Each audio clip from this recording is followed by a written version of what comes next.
Fort Knox, Kentucky, Greenville, Indiana, Fort Wayne, Indiana, Greenville, Ohio, Annapolis, Maryland, Tacoma, Washington, and Newport News, Virginia. I'd like to make it absolutely clear that we're not against the military in any way. We're veterans who are proud to have served, and unfortunately, we're put in circumstances beyond our control by selfish, dishonest people who have tarnished the military's name, and we'd like for them to see justice served and to make our sisters and brothers no longer harmed by these types of individuals. First, Carrie, if you want to start. Yes, I'd be honored to. My name is Carrie Jeter. Good morning, and I'm here as the founder of Freedom Sisters, a faith-based media company to amplify women veterans. I served in the Army for 12 years, and I have been an advocate for women veterans since I joined. I just would like to offer a moment of prayer to give space for encouragement and healing. I invite you to please join with me. God, thank you for this moment where women veterans are rallying across our nation to seek justice for military sexual trauma. Thank you for strengthening us for battle, for the courage to speak up and to speak out for the traumas so many have endured. I ask for continued peace as we walk through healing, that we can truly feel united, that there's a real knowing that we are a sisterhood. It's real. We're together in this, that no one feels isolated or alone any longer. I ask for peace for families who have suffered a loss of life as a result of MST. Give us wisdom, endurance, and guidance in the healing process and bring justice swiftly. I pray hearts are made whole and lives are changed today. Amen. Thank you. We appreciate it.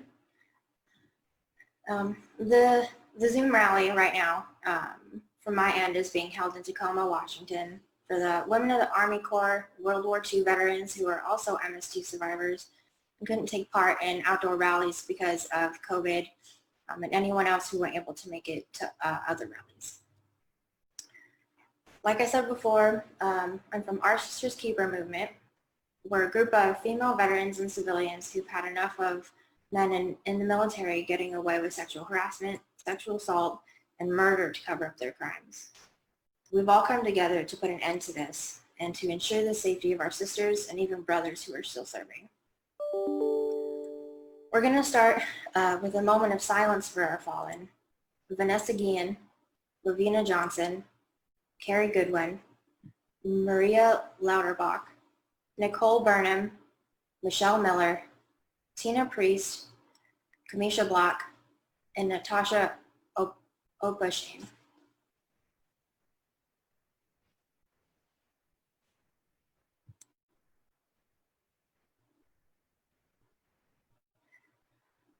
Iamvanessaguillen was an Army soldier stationed at Fort Hood in Killeen, Texas. Vanessa shared with her family that she was being sexually harassed by her superiors and was fearful of reporting the incident because of potential retaliation. On April 22nd, 2020, she went missing from her post and was found on June 30th, buried along the Leon River after being murdered and dismembered by a fellow soldier. Her death catalyzed a movement of survivors demanding justice for Vanessa and change for all survivors to put an end to MST. Lavina Johnson was a U.S. soldier who followed in her father's footsteps and joined the Army. She was stationed in Balad, Iraq. On July 19, 2005, she was raped and brutally beaten to death and found naked in a contractor's tent. Lavina's death was ruled a suicide, regardless of the overwhelming evidence found. Tae Oo is not a member of the fallen, but she is a survivor that desperately needs our help. Her sister Pan is unable to publicly speak on her behalf today, but has allowed us to share a statement from her sister's case. Tae is a proud Marine and courageous survivor of military sexual assault. For 5 years, she struggled with being a victim of sexual assault.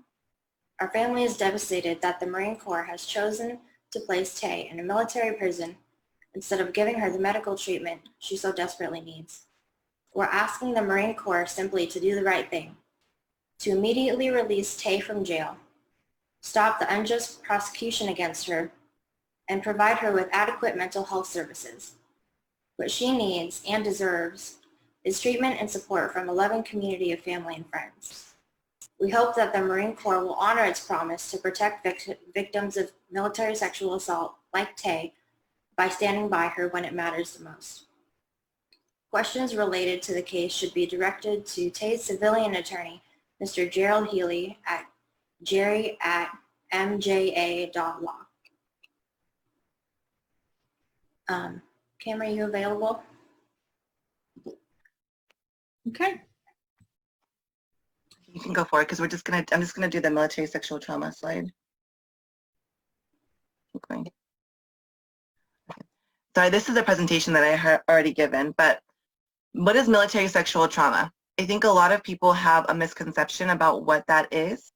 Military sexual trauma, or most commonly known in the veteran and military community as MST, is a term used by the Veterans Administration to refer to experiences of sexual assault, repeated threatening sexual harassment that a veteran experienced while they were active duty. So the most common misconception is that it's only sexual assault or that it's only rape, but it's also classified as sexual harassment as well.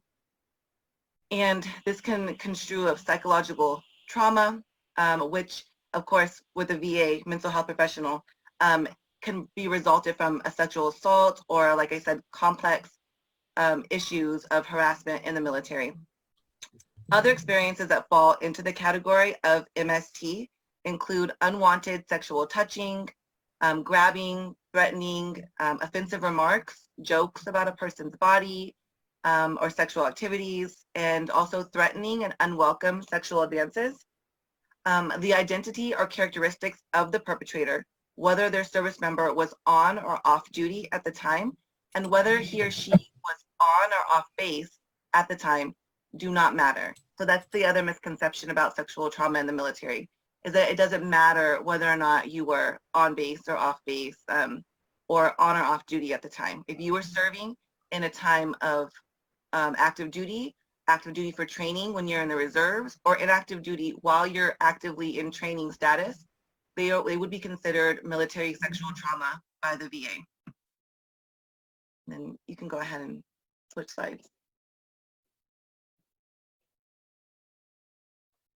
So in the fiscal year of 2018, when we're talking about some of the statistics on military sexual trauma in the military, there were 20,500 service members who were sexually assaulted or raped, including 13,000 women and 7,500 men.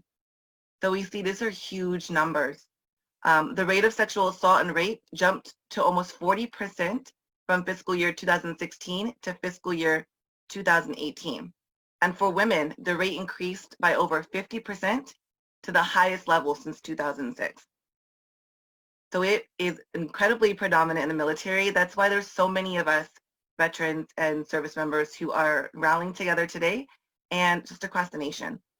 And of women who reported a sexual assault, 59% were assaulted by someone with a higher rank than them, and 24% were assaulted by someone in their chain of command.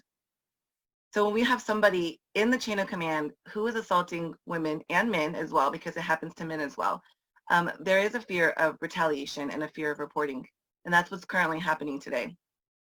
64% of women who did report a sexual assault in 2018 faced retaliation, and then 40% of women, homeless veterans, have also faced MST. And we do have Rebecca who's going to be speaking about this in a minute. But just in fiscal year 2019, of 5,699 unrestricted reports of sexual assault, 363, only 6.4% of the cases were tried by court-martial, and 138 offenders were convicted. So if you can see 20,500 service members were assaulted, 138 offenders were convicted in 2019. Yes. So you can see that it is a problem, and this is why it's so prevalent in the military. And then that's all the slides that I have. 1,325,000 veterans are currently being seen for MST-related care at the VA. This is completely, without a doubt, unacceptable. Every woman that I've personally worked with, that I've personally known in the military, have experienced MST. These statistics show a systematic and generational problem within the ranks of our military. We as veterans know that policy needs to change to protect our active duty personnel. Our 3 specific asks are as follows. A civilian counterpart to be appointed and given the authority to investigate alongside CID and given the authority to recommend prosecution. For active duty personnel to have the ability to report sharp violations to the civilian counterpart and have their identity sealed from the chain of command until needed for court-martial proceedings. Linked to CODIS to MEPS to prevent sexual predators from ever entering. And then Mercy, if you'd like to start. My name is Mercy McKinley, and I'm an Army veteran. I am an MST survivor. I survived more than 1 sexual assault in the military. Today, I'm going to be discussing an organization that I personally work for, which is called Combat Sexual Assault. Combat Sexual Assault is a nonprofit organization that services the survivor of sexual assault through pro bono legal representation and victim advocacy. At Combat Sexual Assault, we believe in educating the survivors on what their rights are, the options they have, and what they're entitled to. We assist the survivors in exercising their rights and relentlessly work on their behalf based upon what their identified needs are. Combat Sexual Assault performs advocacy on Capitol Hill to improve legislation that influences the judicial process, the treatment of survivors, and programs and services offered to victims of sexual assault. We are staffed by survivors of military sexual trauma and can understand and meet the survivor where they are. Combat Sexual Assault offers peer support network that helps survivors navigate the path in a judicial and recovery process. Combat Sexual Assault also works with survivors who have faced unjust retaliation. We understand survivors are unjustly separated from service under bad conduct or other than honorable discharges as a form of retaliation. We work with these survivors in getting their discharges upgraded through the various branches' discharge review boards. Combat Sexual Assault offers a variety of training to organizations. Some of these trainings include how trauma-informed care can improve the conviction rates, how trauma affects the brain and testimony, and how to provide top-level care and victim advocacy, to name a few. Combat Sexual Assault is honored to serve survivors of sexual assault and believe in treating them with the respect and dignity they rightfully deserve. If you or anyone you know requires our assistance, we can be reached at www.combatsexualassault.org. Thank you.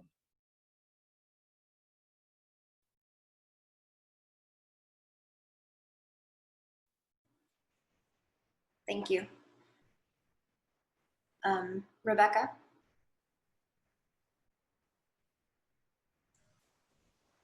Hi, good morning or almost afternoon, everyone. My name is Rebecca Murch. I am also a U.S. Navy veteran and a military sexual assault survivor. I'm currently the executive director of a nonprofit called the Seattle Stand Down. And what we do actually is we provide emergency services to all veterans, regardless of their discharge status and gender. So we serve all genders as well. They're veterans who are either experiencing or at risk of experiencing homelessness. And what I'm going to be speaking today about is the effects of MST on homelessness. So give me a second here to figure out my technicalness of sharing my screen. Whoops. Oh, I lost the share screen. Where'd it go? Oh, there it is. Okay.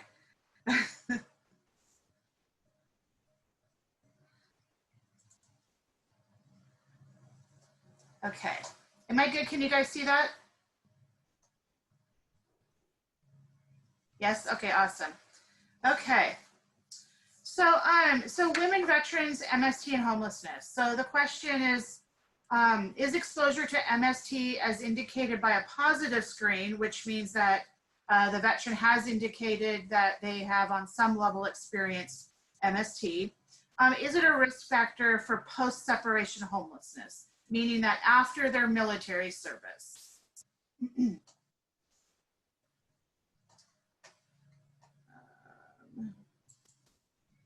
Okay. So in a study in 2016 of over about 601,000 recently discharged veterans of male and female, they found that the rates of homelessness after 30 days of separation were 1.6%. Within like a year of separation, it was about 4.4%. And within 5 years, it was nearly 10% of those veterans had experienced some level of homelessness. Yet a separate and independent study that was done in 2018 of about 3,000 women veterans specifically, it was found that those who were enrolled in VA healthcare and had a diagnosis of PTSD, which generally is then that there's an indicator that they have probably tested positive or had a positive screen of MST, that nearly 60% of those women had experienced homelessness. While it was even higher for women veterans who had also screened positive for MST at nearly 71%. So the long and short of it is that there needs to be more research into the topic of MST and its relationship to homelessness for women veterans specifically. However, when we look into barriers for women and relationship to homelessness and receiving services, most community and veteran-specific homeless shelters and programs are predominantly male. Therefore, they are viewed as an unsafe environment by women veterans who have experienced MST. Significantly less shelter programs focus on women and even less focus on women veterans. Women seeking services for homelessness are less likely to self-identify as a veteran. Thus frequently they go uncounted in the point-in-time counts for homelessness. And point-in-time counts are basically all around the country, and this is where individuals, volunteers will go out, and we're trying to get a more accurate count on individuals experiencing homelessness.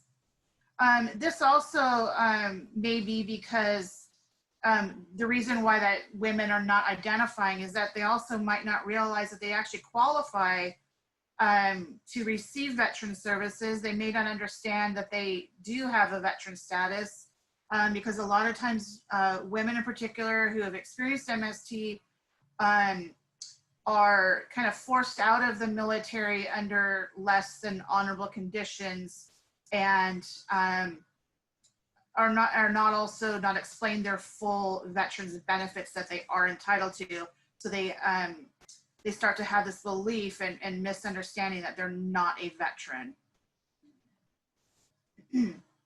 And typically women, especially those who've experienced sexual trauma, do not seek out traditional homeless shelters or services. They're more likely to couch surf, stay with friends or family, stay in a car, or stay in a hotel.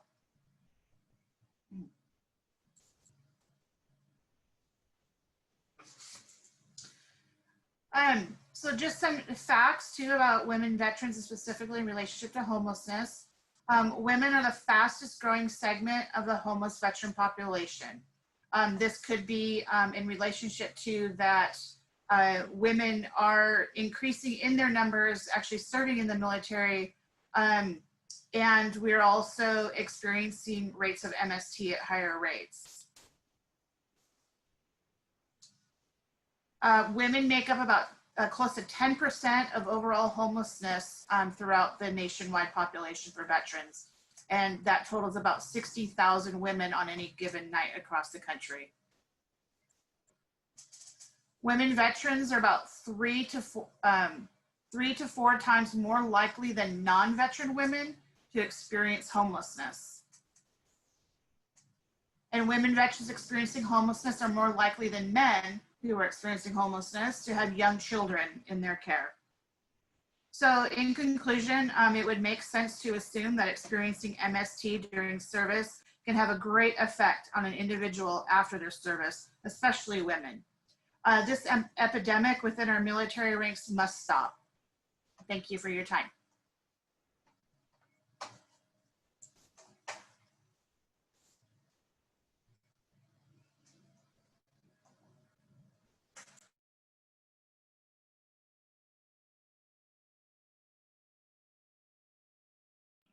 Thank you.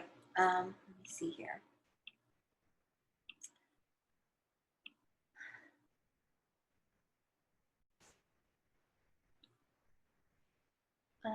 Kim, I think you're up next if you'd like to talk about the healing process a little bit. Yeah, can you hear me? Yes. So like Rebecca was saying, I mean, it is a huge prevalence in the service. And I think, so I didn't really introduce myself in the first slide. I'm Kimberly Bailey. I am a social worker, but I'm also a U.S. Army veteran, and I run the platform Invisible Combat. Oh, I think my video is not, there you go. Hi, I run the platform Invisible Combat, and I'm also a social worker. I have my degree in social work. I am currently my PhD program for psychology, and my main focus is on, I guess, mental health and traumatic brain injuries in regards to female veterans. So, so that's who I am. But yeah, so the healing journey, when it comes to the VA, I mean, when it comes to military sexual trauma, there is a lot of mental health conditions that can occur because of a military sexual trauma. Of course, women can have disturbing memories or nightmares. They can have difficulty feeling safe, feelings of depression or numbness. Of course, maladaptive coping, such as alcohol or with other drugs, feeling isolated from other people, and problems with anger, irritability, or other strong emotions, and issues with sleep, physical health problems. It can cause chronic pain and things like that. And sometimes it can even result in post-traumatic stress disorder. So those are some of the mental health conditions or some of the challenges, I should say, that can come from military sexual trauma. And so when you're healing, the first thing that really matters is, of course, self-compassion. I feel like you don't have to feel like you're alone. You don't have to feel isolated. Many of us are also sexual trauma survivors. I am as well. So the first thing I always say when we start working on the healing journey is just 3 stages. Stage 1, establishment of safety. At this beginning stage, you're working towards feeling more stable in your life and not feeling so chaotic and out of control. As we know with most trauma, especially sexual trauma, it can really destroy your assumptions about feeling safe, about being safe. And this can negatively impact how you value yourself. Oftentimes, survivors go through a period of shame and guilt that can fuel that negative experience of yourself. And that's one thing that I want all survivors to understand, is that it's not your fault. You don't have to hold that shame and guilt. But I think oftentimes people do. And at this first stage, it's important to share with your therapist your history of trauma. Sometimes it's very difficult to talk about your family history, but oftentimes when you first see a therapist, that first relationship and being able to find a safe space with them is really important to the healing journey. So yeah, so finding safe spaces, finding grounding techniques when you're in the moment to feel calm and safe. And then you move into stage 2, which I call remembrance and mourning. So this is when you start naming the trauma, and it may give you that sense of power, which was taken away from you during the sexual trauma. And that's when you can take that power back. Oftentimes, a lot of trauma survivors go through a period of grief, grieving themselves before the trauma, grieving themselves, who they would be if the trauma never happened to them. And that is completely normal and it's completely healthy. And it's very difficult to share parts of those experiences. And even though we're here today sharing our stories, we will be sharing our stories, some of us, knowing that you don't have to share in a public forum like this is really important to understand during this process. If you're not there in your healing journey, I don't want anyone to feel like they have to publicly share their story. Finding safe spaces to do that is amazing, and that's great as long as you have supportive resources and you have good grounding techniques and things like that to be able to share your story in safe spaces. And the goal of this stage of recovery is to begin to heal from your trauma. Oftentimes you'll find ways to reconstruct those beliefs, shift to new beliefs to feel more positive about yourself and your connection. And then I always say stage 3 is the time where we start reconnecting to ourselves, reconnecting to others, finding a sense of empowerment and reconnection with yourself. And then just letting go and forgiving yourself. Even if you had no control over the event, it's possible at this time to be able to forgive yourself for whatever maladaptive coping that you may have been using to get through your trauma. That's also completely understandable. Oftentimes we see people do maladaptive coping during military sexual trauma, such as alcohol and drugs. So sometimes this can impact you long-term wise, either your health, or sometimes we see veterans who are incarcerated because of some of the mental health conditions that they have if they are using maladaptive coping strategies. And then of course, like Rebecca said, sometimes women and men become homeless after military sexual trauma. And recognizing that could be part of your healing journey is also really important, to be self-compassionate and just to be able to forgive yourself as you go, because healing is definitely not a linear journey and it can be different for everybody. And so of course, sometimes you can go back and forth between these stages. Stage 3 would be when you start to focus on identity and intimacy, reconnecting to others, reconnecting to yourself. But you can also go backwards to some of the other stages if you're still working on healing. And that's perfectly understandable as well, because this is a huge trauma. And it can be a long time to heal, or it can be shorter times to heal. It's different for everybody. So yeah, so that's what I wanted to leave everybody with.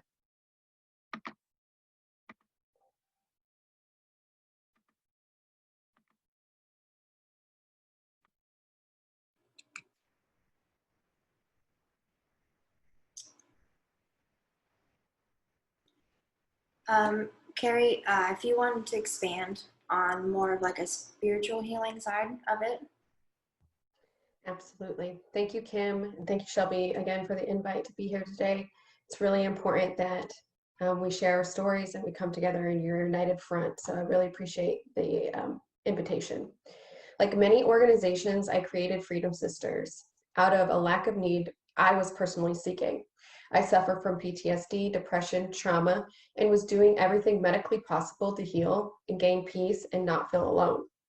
What I found in my journey is that I needed to connect inwardly, share my testimony, and build a community for healing.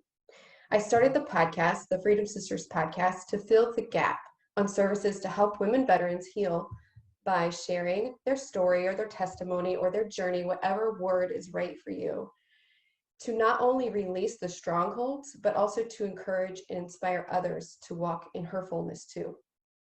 Trauma is an interruption to our normal narrative, and we can suffer greatly because of the trauma, the aftermath, the poor coping mechanisms. Trauma also does a great job to continue to inflict its victim. We feel heavy burdens of shame, guilt, strongholds that derail our connection to our Creator. Chaos and destruction cripple our every moment. And so I want to ask these questions to who's listening today. If you are struggling with inner peace, do you struggle with inner peace? Are you struggling with life satisfaction? Are you trying to recover from moral wounds? Do you want to live a life of greater courage, resilience, and grace? If you find yourself answering yes to any of those questions, I'm going to offer you this next question. A lot of people have a problem with this individual in history, but I'm going to ask this question anyway. What would Jesus say to somebody struggling with MST, PTSD, or any trauma for that matter? There are hundreds of books written on Jesus as the perfect counselor. Most often, they highlight his ability to accept people for who they are, to meet people where they are, and to show compassion during trying times. Even if you don't trust the Bible as a religious document, that is okay. But most scholars agree that it is an exceptionally accurate historical document. The change that trauma makes in our life isn't temporary. It isn't a small cut that will scab over and then quickly disappear. John 20:24-29 tells a story of one of the reappearances of Jesus after his crucifixion. Not long after his own trauma. Crucifixion, if anybody knows or has researched that, is a horrific traumatic event. He could have showed up unblemished in his body after defeating death itself, as the book writes. But instead, the scars that remain made Jesus' testimony complete. When your hands touches a scar on your body, you're probably reminded of what happened to put that scar there. So imagine rubbing your hand over a scar on your soul. What story would the scar tell? How would it end? Nothing speaks more powerfully than the story of someone who has experienced devastating circumstances, rising up and living with purpose and power. Jesus can provide that path for you. There's a true restoration, redemption, and healing that is available for all of us. Faith and medicine, traditional, mental health, physical health, all of those things are important. Science and miracles, they work hand in hand. They're the left and the right working together. And I believe the wounds inflicted by trauma affect the mind, the body, and the soul. In order for true healing to occur, all aspects of our wounds must be treated. Jesus doesn't seek the healing of your soul at the expense of your mind and your body. So let the doctors do what they're equipped to do. Let your therapists do what they're equipped to do. But trust that there can be rest and peace for your soul as well. Faith fills in the gaps that science can't explain. It's a freedom that overwhelms. If Jesus isn't your thing, that's fine too. But finding healing through faith seems like your last option, then what do you have to lose? Releasing your story is powerful. It helps to recenter, reconnect, and reclaim the power in your story. I always welcome any woman veteran on the podcast to share her story of hardships and victories and everything in between. The thing that I continually see when women show up and have a conversation with me about their story is their journey begins, or they're offering that assistance for somebody else to lean in and lean on them to be their guide to help that person start healing. I've seen true healing, true inspiration, and true empowerment each and every week from the women who are ready to share their story. Sister, I am here to give you that space to share with the world. Connect with me at freedomsisters.com. Now, today we also have a really amazing connection here with Mercy, and recently she sent me her book, and Mercy is also a believer, and so I'm just going to read this powerful little paragraph out of her book. The power of prayer can change things. It can speak to any situation. It can restore hope in all the living. It can give you understanding in all trials and tribulations. The power of prayer can awaken the Holy Spirit that is planted in your heart. There is most certainly power in the ability to pray. It allows you to be restored and redeemed by God Himself, not through the validation of others, and I'd even go on to say, or actions that have happened against you. What has happened, how your journey has played out, not everything is within your control, but not everything also validates you. It's not your fault. We carry troubles within our heart, and we don't know how to release their burden. Sometimes our burdens can weigh us down in such a way that we cease the desire or the will to pray at all. And sometimes, and we really see that manifest when we're experiencing suicide at higher rates. So I offer this to you all who have experienced military sexual trauma, PTSD, trauma from your childhood, or any other personal experience in violence, that when you're ready, God is already waiting on you. And I offer any help or guidance. Please connect with me at freedomsisters.com.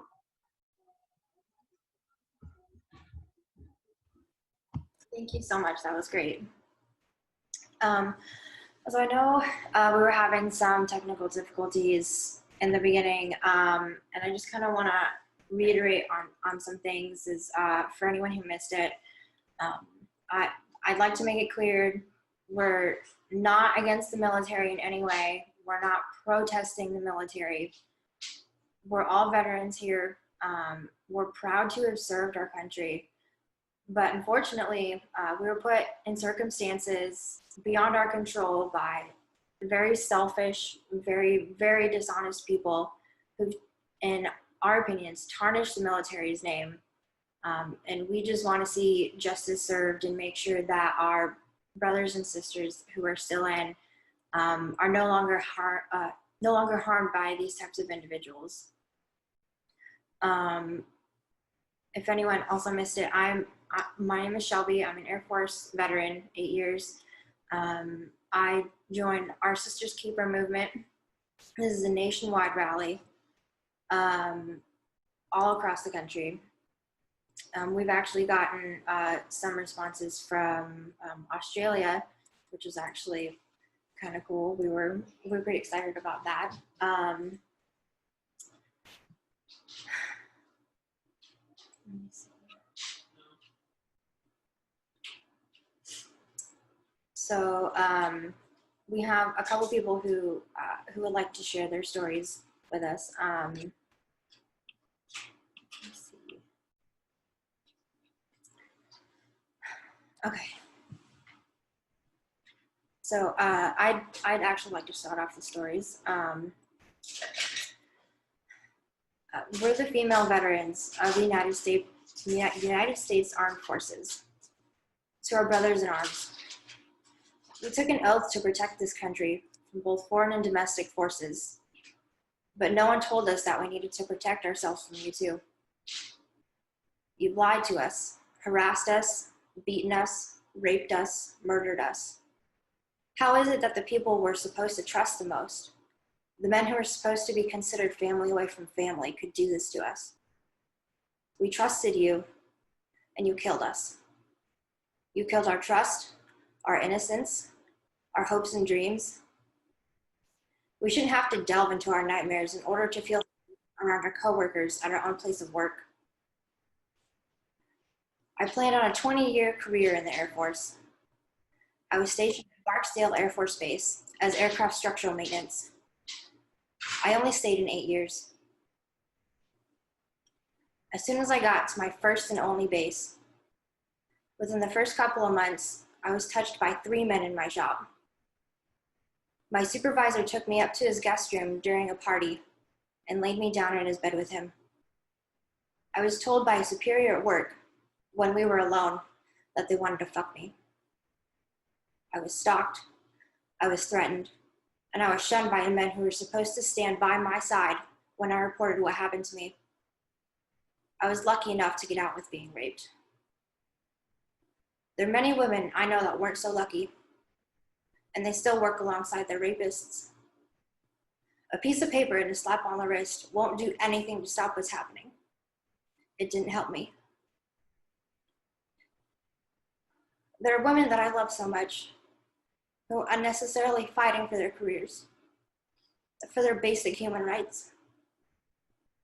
Do you know how hard it is to go to work every day, to go on deployments to a foreign country and not trust the person alongside you to keep you safe, or to leave you alone to do your job?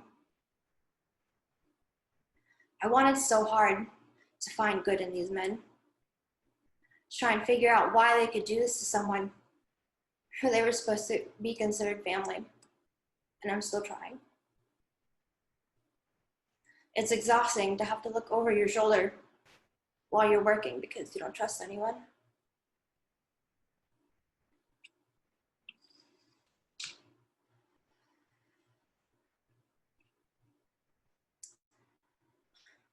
We have a few more people on here who would like to share their stories as well.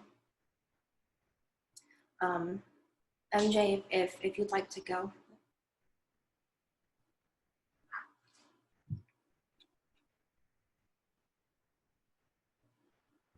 Can everyone see me okay? So I am actually on my way to a protest, which is why I'm outside right now. But I definitely wanted to still be a part of this and tell my story to a wider audience. Growing up, I knew that I wanted to join the military. I wanted to change the world. I wanted to help those that could not help themselves.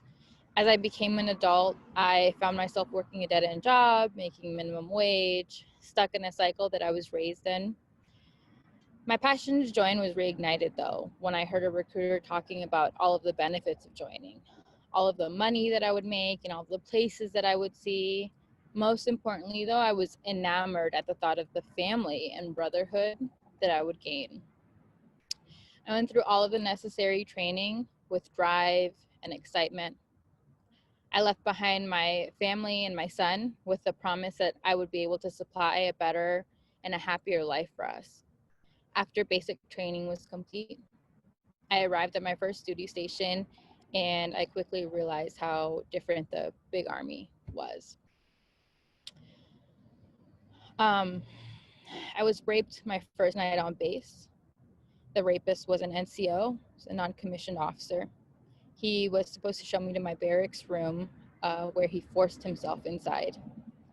Once he was finished, he threw a PT belt at me and he said that I needed it to keep me safe. When I asked for help, I was met with so much resistance. I quickly became labeled a troublemaker, a distraction. I was often called in for different issues by my command. They explained the different reasons that I could be chaptered out if I didn't make some kind of correction. I was given tips on how to avoid putting myself in dangerous situations. I felt helpless. I felt unheard. I didn't know where to turn. My second rape occurred in the comfort and supposed safety of my own home. An officer had gotten my information at my unit. When I greeted him at the door, the excuse was that he needed to check in and ensure that my home was safe and proper. As a new soldier, I took his word for it and I let him in. I look back now and I want to ask others, should I have had a battle buddy with me in my home? Should I have been somewhere else? How could I have avoided this rape? This rape was traumatic and violent. I was covered in bruises and I was bleeding. As he left, he reminded me that no one would believe a lower enlisted soldier over an officer. I ultimately did not report this incident. I was afraid, I was ashamed, I was helpless. I thought if no one cared last time, why would they care now? Around the time of this incident, I was moved and borrowed by a clinic. On a daily basis, I was sexually harassed by multiple men. I was physically harassed and kept from leaving rooms or areas that made me uncomfortable. I was harassed with comments and rumors. These soldiers were officers, they were physicians, they were NCOs, and they were also lower enlisted soldiers. I began to fall into a very deep depression. I was forever changed by the past and the continuing traumas that I was experiencing. I was no longer the same motivated, driven, and excited soldier that I once was. I was no longer the same mother, sister, wife, friend, or daughter as when I had left. I had become completely unrecognizable. At my new reporting clinic, I met an NCO. He portrayed himself as helpful and understanding. I thought I had found a protector. I was manipulated and coerced into a relationship with him. This relationship would become abusive, terrorizing, and extremely violent. During this relationship, I learned that he was nothing but a wolf in sheep's clothing. When I became pregnant, he pressured and manipulated me into getting out of the military. He convinced me that I would be kicked out and punished for being impregnated by a higher ranking soldier. This period of time brought me to my knees. I was leaving a service that had hurt me, but had also introduced me to wonderful and lasting relationships. I would remain on a base with no family and nothing but an abusive home. I was pregnant and I was alone. I was afraid for my child, for what the world would offer her, for what fear I might instill in her. I continued to be abused and raped during my pregnancy and after her birth. I begged for help. I begged for it to anyone that would listen. His command assured me and others that were worried about me that this was a personal family issue. Law enforcement reminded me that he was not a monster, but was actually just a soldier that needed help. I was reminded that I needed to think of his career. I was failed multiple times by multiple people. I was told that my life was not as valuable as soldiers that had contributed more in the eyes of commands. I was shown that my career was not a priority. I made a plan to safely leave that relationship. I had myself, 2 kids, and 2 suitcases. I had $1,500 to my name. The danger did not end then. I was granted a restraining order finally and had to take proper measures to keep us safe. He remains free. All of my rapists and assaulters do. They have gone on in the military to be promoted and awarded. For years, I've remained silent. I've suppressed my traumas. I've suffered on and off with depression. But when I saw Vanessaguillen, I knew I could no longer be silent. Her family's fight and passion reminded me that fierce blood runs through my veins. I have Hispanic blood running through my body. I have a voice that was given to me by my parents when they immigrated to America. I am a fighter, a chingona. I'm a force to be reckoned with. I will speak for those victims that no longer have a voice and for those who are still struggling to find their voice. To those of you that have been hurt or are currently being hurt, I feel your pain. I cry your tears. I struggle with you. Your experiences and feelings are validated. I urge you to fight though. Fight for justice, fight for your sisters, fight for yourselves. If you are being assaulted, make it known. Tell anyone, tell everyone. Let us help you. If you are being abused, make a plan and leave safely. You deserve better than what you are being given. I promise you all, life gets better if you allow it to. I stand here and I show you that living proof. I did not give up. I gave myself and my family the life and the love that we deserved. My children are beautiful, they're healthy, and they're happy. My son will be a man worth loving, and my daughter will be a voice worth listening to. And my blood will continue to run through their bodies. And when they look at themselves, they will see strength, and they will see resilience, and they will see that Nicaraguan blood is not ash, but instead a phoenix. Thank you so much, ladies. Thank you so much.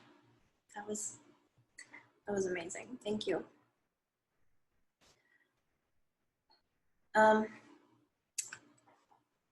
Tae-U, she's currently in the brig. I've been talking with her sister Pan.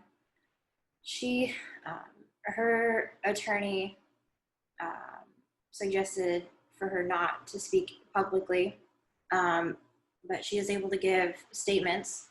Pan is active duty. She's stationed in San Diego.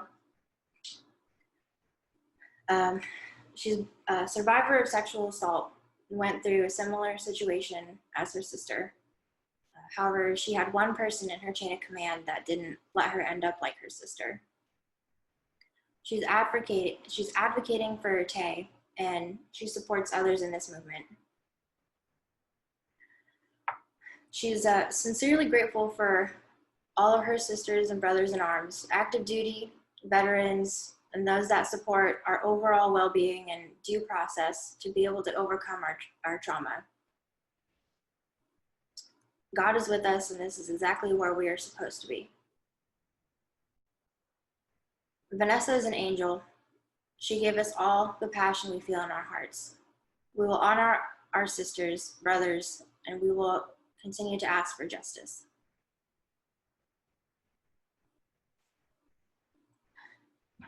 That was Pan's statement for us.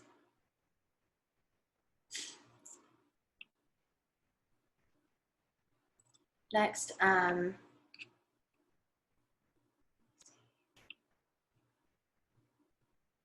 RTO, if you'd like to speak. You came on just in time. Awesome. Hey, everyone. Can everyone hear me and see me? Awesome. Hi. So I'm currently active duty and in a deployed status. Just wanted to come on here and just advocate for sexual assault and the prevention of that within the military and within the ranks. It is a systemic problem, and it really needs to be addressed. So my personal story, to just keep it short. So I was in a relationship since I've been on active duty status, which ended a couple years ago. But I was in a relationship for close to 7 years, and during that time, my boyfriend raped, sodomized, and there's a lot of domestic violence, and he beat me 4 times, and I miscarried all 4 times when I was with child. 2 of those, one of those times I was I had twins, and it devastated me. He held a knife to my stomach when I was with child, with my twins, and said he was going to cut them out of me. And one time, he beat me so bad, and he actually, just did really bad things. Anyway, my chain of command was notified of these things, and they did absolutely nothing to protect me. And in fact, it was so bad that I was removed from my position, and I was removed from my soldiers, and my rapist, or my ex, was actually employed at my brigade headquarters, even though my brigade knew what he had done to me. And they didn't believe me, like my chain of command, my full bird. And I was told that I couldn't be trusted. And I was assigned an escort when I tried reaching out and asking for help. This is a systemic problem, and it needs to be addressed. I shouldn't be in fear for my life, and the only time I get relief is when I am deployed, because I'm not scared of what he's going to do for speaking out against him. And I am just here to just show support for all of the service members that are still in the fight and are not believed. And if it's any consolation, I believe you, even when no one else does. And keep fighting, keep using your voice. And I know we may not see change soon, but it is coming. And just please keep fighting, use your voice.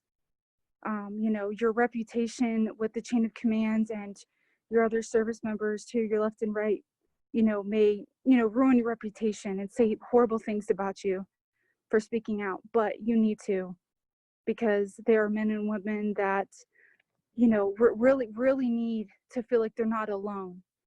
So, so anyway, that's all I really have to say. Sending so much love to each and every one of you that are watching this now. Please stay in the fight. Please keep using your voice. For everyone that's retired or, stayed out or got out of the service, please just stay strong. I mean that wholeheartedly, and sending you so much love. That's all I have. Thank you. We so amazing. Just fighting, okay? Just keep fighting. We all so much.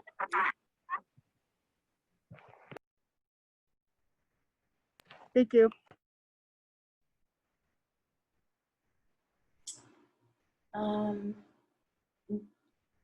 Julie just hopped on. Would you like to say anything? Hi. Can you guys see me fine? Yes. Okay. Good. Sorry, I'm very new to Zoom. Oh, it's okay. We all are for the most part. This is just, yeah, so.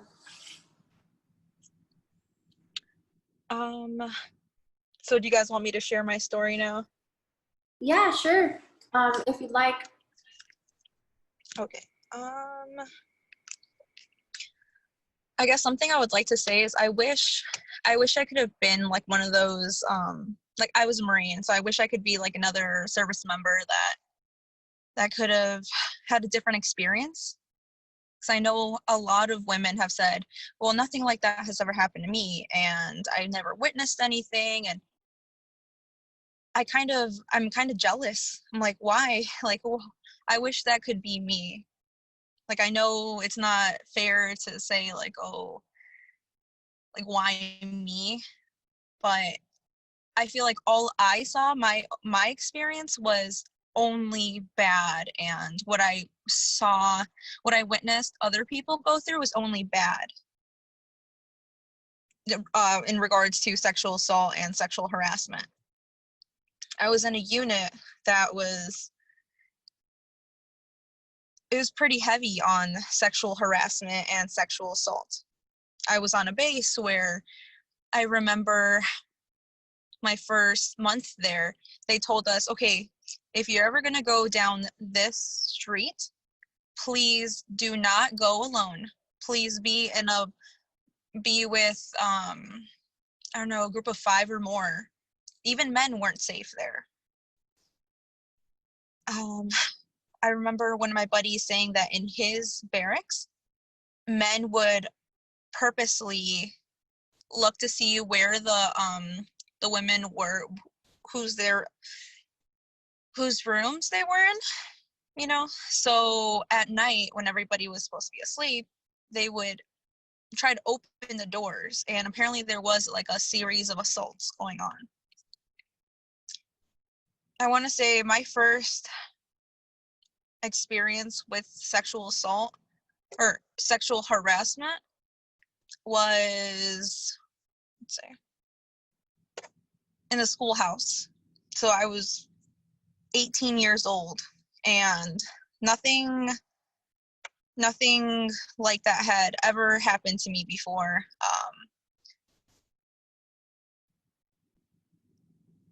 I was in Fort Leonard Wood, Missouri.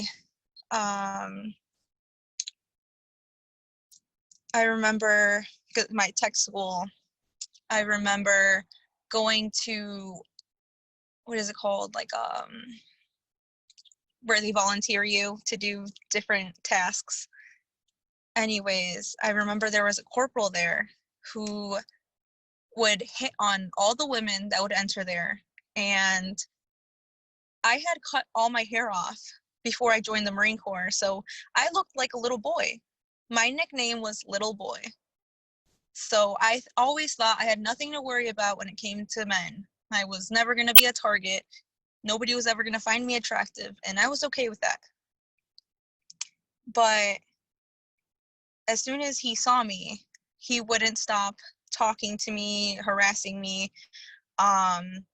He found my Facebook page and added me as a friend and started messaging me while I was there in the work building, just doing whatever I was told to do. He was a corporal, and I was, I think, a PFC at the time. And he started telling me he was gonna try to come into my room at night, and he could buy me alcohol in exchange for sex. And I don't know, a whole bunch of just nasty things. And I was thinking this the entire time, I look like a little boy. I'm not even interested. I wasn't interested in having any sort of relationship. Like, why are you continuing to talk to me even though I'm like, I was purposely going out of my way to avoid him, to be away from him, because I mean, there was nobody else around but him. And I feel like the next higher ranking person than him was like E7. So a PFC isn't going to go to an E7 saying, oh, an E4 is saying these things to me. Like, who's going to believe me? That was my thought. I'm an 18-year-old PFC. Who's going to believe that a corporal is offering sex for alcohol in the schoolhouse? I mean, so I did end up saying something only because I had heard a lot of the other the other people that were there at the schoolhouse with me. They were saying that he had said similar things, but not as aggressive. So I want to say I told my friend, and either our instructor heard or I told my instructor. I don't remember really, but apparently they didn't like him. So me just saying something, they reported it, and some sort of punishment was given to him. I don't remember exactly. Sorry, I'm speaking fast. Like, talking about all these things, it really does bring everything up. Like, why? And that's not even the worst. And I totally forgot about that. I continued on as if nothing happened, because I mean, I felt like justice was served. Like, somebody believed me. Like, my instructors believed me. They even apologized to me that ever happened. But a couple months later, I was stationed in Okinawa, Japan on Camp Hansen with 9th ESB. And it's taken me 2 years to somewhat very lightly recover from what I experienced there. It was really rough. So from the beginning, the first week I was there, there was some guy that, and I don't really mention this, and like, I know I've posted my story on Facebook and on a podcast, and I don't mention this, but there was this guy who later on he was reported for sexual assault, but apparently all the new females that would walk in to that unit, he would say, hey, like, I can help you, because he had a printer, and apparently there was these forms that we had to get printed out, and for some reason nobody else wanted to help except for him, and everybody knew about him, but at the same time nobody said anything. Nobody warned the next new female to the unit. And I remember he's like, okay, yeah, just pass by my room and I'll print these forms out. I'll even help you with them. I was like, oh my God. He seemed harmless. He was sweet. So I was like, okay, like, thank you. I really appreciate it. And again, I don't remember much other than he was very like hands-on and trying to touch me. And so I was in Korea for a month. And I really enjoyed it. I mean, it was hard work and stuff. And the entire time I was there, I didn't really have, sorry. I didn't really, give me 1 second, I'm so sorry.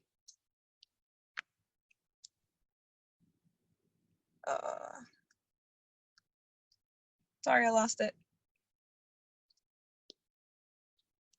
Oh my God, sorry, okay. You're fine. Okay, the entire time I was there, I didn't really have many friends, so I was mostly alone. Oh God. My husband's calling me like crazy, sorry.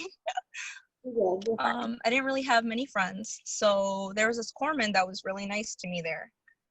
I'm gonna put it on do not disturb. There we go. By the end of the exercise, when we were on our way back to Japan, when we boarded this aircraft, I'm not good with names of aircrafts and all that. So we had our main packs that we brought everything from to Korea with on us, on our laps, and I was sitting with it on my lap. He was sitting next to me with his on his lap, and I'm really sorry about that. Oh my God. Hey, I'm Jill. sorry, give me 1 second. My husband does not stop calling me. It's okay. We can, if you want to take a break, just mute yourself and then we'll come right back to you. Is that okay? Okay, thank you.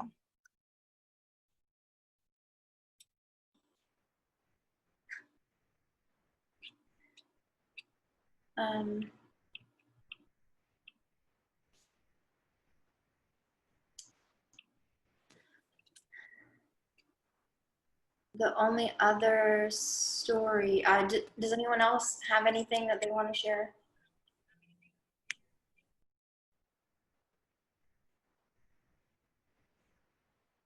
Okay. The next person that we have, Dee, if you want to share.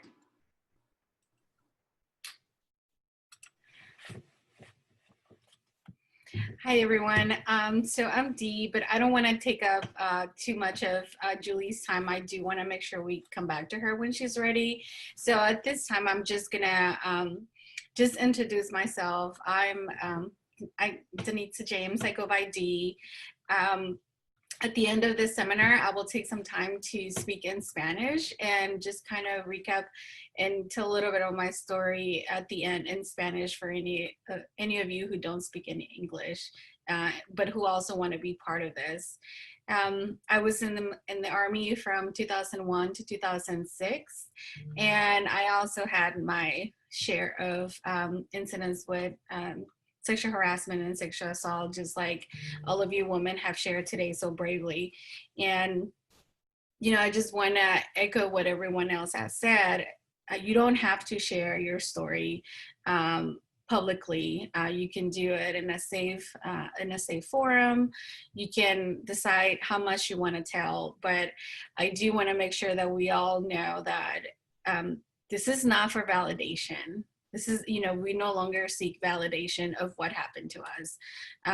This is to share this story, to let other women that it's okay to continue to fight. It's okay to come forward and share if that's what you choose to do. And,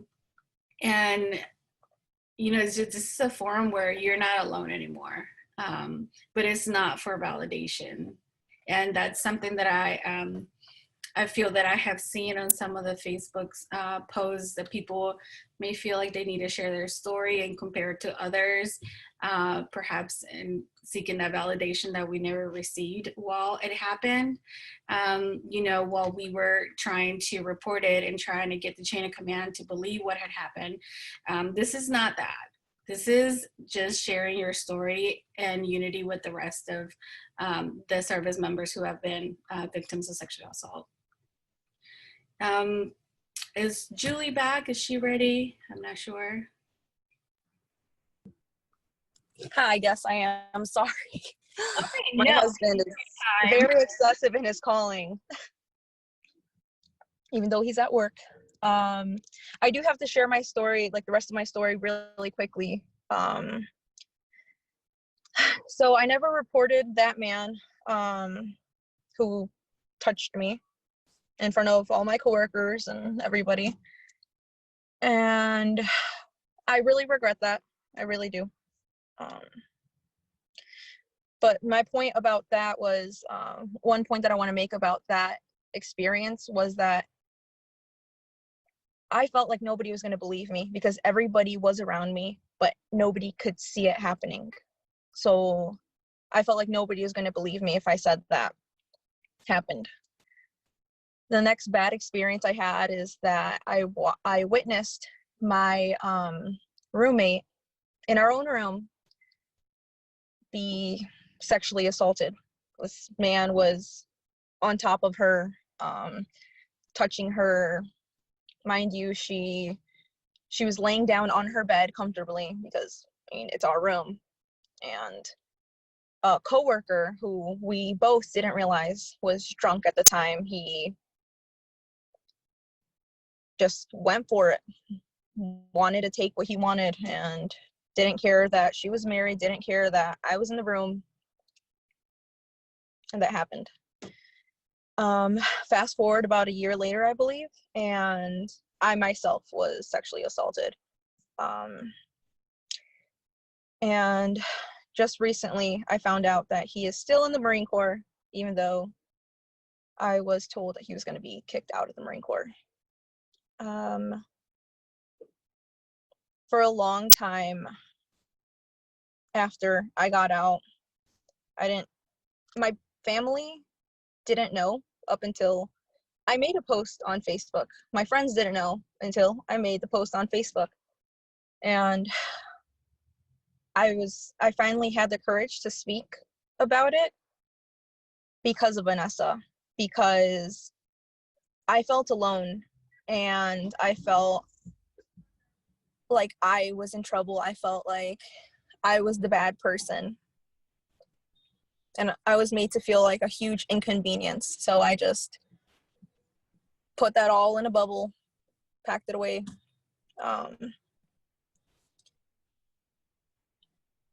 So even though it's really hard for me to say exactly what happened to me and exactly everything that I went through, everything that I witnessed, it's a little bit easier and easier every time, just because I know I wasn't ready before, but now I am to share things. And I know a lot of people, they're not ready, and I just hope that this can help them, because a while back, I would never have felt comfortable. A while back, if somebody were to share their story, I probably would pretend like I was clueless, didn't know that existed. I don't know. Just wouldn't share my experience, that's for sure. I don't speak fondly about the Marine Corps or my time in. I don't speak about it at all. I pretend like I wasn't even in. It's difficult. It's difficult to be proud of something that you don't feel proud about anymore because somebody took that pride away.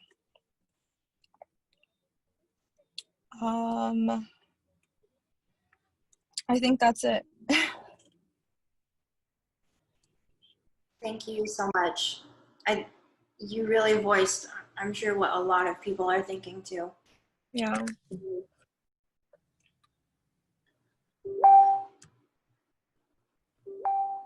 You want me to get off? I mean, you can stay on if you'd like. Oh. I just wasn't sure if there's another person that wanted to speak.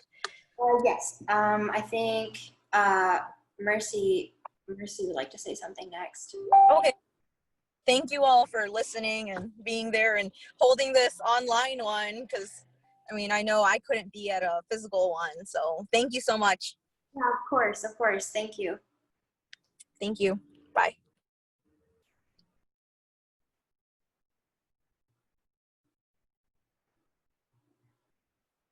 Hello. I just wanted to let the survivors know out there that strength can be defined in many ways. When you defy the odds and overcome obstacles in the way that only you can, a new definition is given. I decided to write a poetic anthem for the survivors out there and those that face retaliation and those that do the retaliation. And it's called Silent for Too Long. They have been silent for too long, but for this they aren't weak. No permission needed to be strong. They carry no shame, so they speak. This isn't a time to make a mockery, like it hasn't already taken lives with all the debauchery, believing every voice spoken are from lies. People out here minimizing, thinking they know, further victimizing, more coming out the shadows. Social media running rampant, fourth estate putting their spin, comments basking in pure ignorance, immediately thinking survivors are lying. Can you even walk a mile in their shoes? Thinking power and position is an excuse to take someone's abuse? Movement bringing the real issues. Who are we to have denied those that became the dumping grounds for lewd comments and inhumane treatment?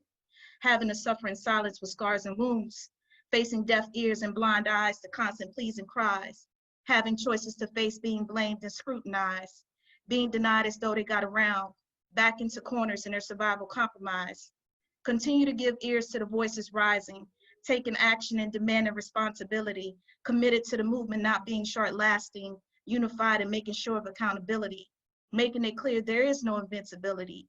Keep broadcasting and blasting. This is more than just a hashtag, no more silencing and bashing. They have been silent for too long, but for this they aren't weak. No permission needed to be strong. They carry no shame, so they speak. Thank you.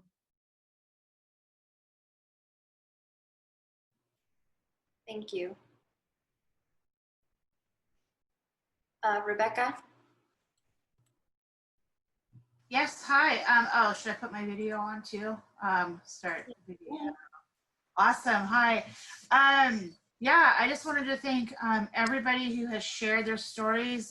Very impactful, very powerful. You know, I'm not crying, you guys were.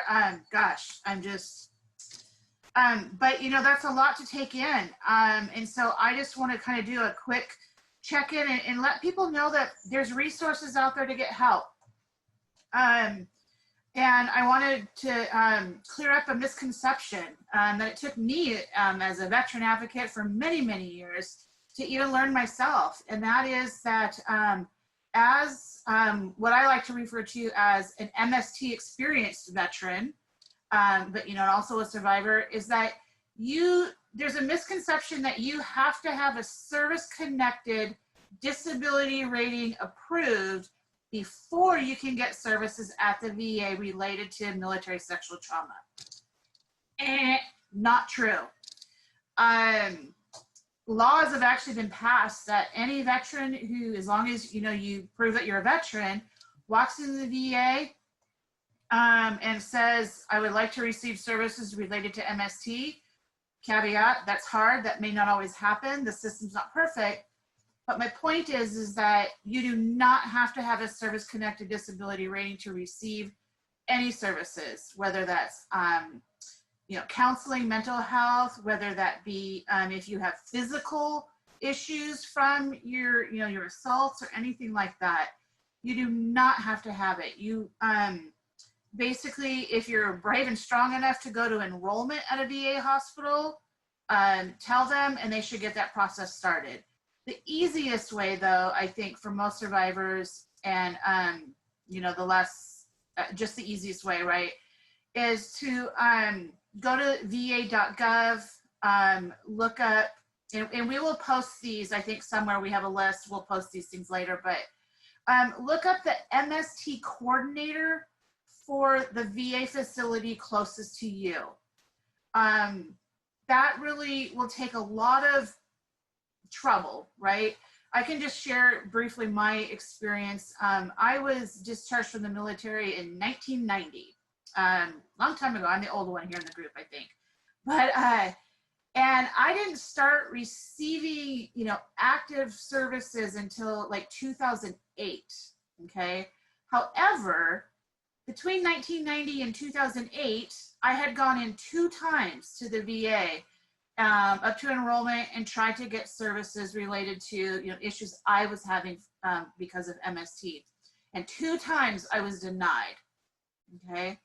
It wasn't until that I finally got in touch with an MST coordinator that said, gosh, you should have been approved all these times, that I finally was able to start getting my services. And so, I'm finally able to go on that, path of healing myself. But again, I just want to encourage people to know that it's a misconception. There is help for you. The VA should help you. Whether you came out with a dishonorable discharge, because we know that happens a lot, it doesn't matter. If you just, are saying, they should believe you, right? Especially if you reach out to an MST coordinator. They can help you through that process. And what I always tell people too is that it's actually a benefit for you in your claims process, that if you start seeking out and receiving mental health services and physical, ailment services from the VA before you start your claim, that's actually helpful in the claims process, because then now you've, more than likely you've received like a diagnosis of PTSD or, some other things from the VA themselves. And that's just going to be very helpful in when you are doing your claims process. So, and this can also be done through the vet centers as well. So vet centers, I think there's also a misconception that those are only for veterans who have served in combat. They also work with veterans who have experienced MST. So, so those are 2 great resources. I know that a lot of people also kind of have a apprehension of going to the VA because, of their experience in the military. But another thing I want to say is that if we as veterans are not utilizing those services that are there for us as veterans, those are services that we have earned and we have a right to. But if we don't utilize them, then our government and the powers that be that give the money to the VA, they're going to start getting a misconception that we don't need the help, that there's not as many of us out there as they've been told that there is, because we're not going and getting the help. And then therefore they're going to start reducing services, and they're going to start reducing money that's put into it. So I know it's hard. I've done it myself, but I just want to encourage everybody to reach out. Take a buddy with you. There was one time I went alone and it was horrible. The second time I took a buddy with me and it was easier to bear. So I just want to encourage everybody to reach out and get that help that is available to you out there.